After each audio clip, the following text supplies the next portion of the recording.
টাকা কামাও ভাই, টাকা কামাও। এই টাকাটার অনেক অনেক মূল্য।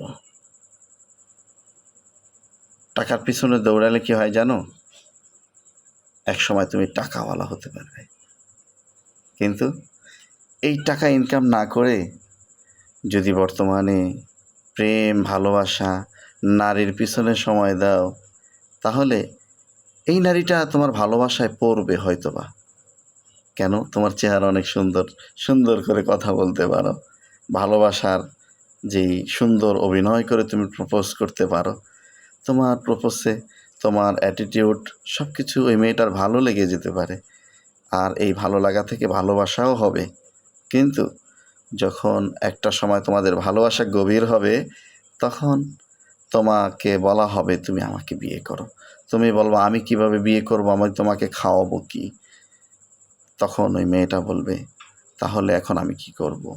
আমার বাবা মা তো আমাকে বিয়ে দিয়ে দিচ্ছে, ভালো ভালো ছেলে আসতেছে, অনেক সুন্দর ছেলে আসতেছে, তোমার চাইতেও সুন্দর, এবং অনেক টাকা পয়সাওয়ালা ছেলেরা আসতেছে আমাকে বিয়ে করার জন্য। আমার বাবা মা তো আমাকে এত ভালো ভালো ছেলে আমার বিয়ে করার প্রস্তাব দিচ্ছে আমাকে, তারা তো আমার বাবা মা তাদেরকে ফেরত দিবে না, আমাকে বিয়ে দিয়ে দিবে। তখন তোমার কিছুই করার থাকবে না। তোমার কাছে যদি এই টাকা থাকতো, তাহলে তুমি বলতা চলো ডার্লিং বিয়েটা করিয়ে ফেলি। কিন্তু টাকা নেই, তোমার সেই ভালোবাসার মানুষটা কোনো না কোনো পয়সাওয়ালা কানাচানের সাথে তুলে দিয়ে চলে যায়। এটাই দুনিয়ার নিয়ম, এটাই বাস্তবতা।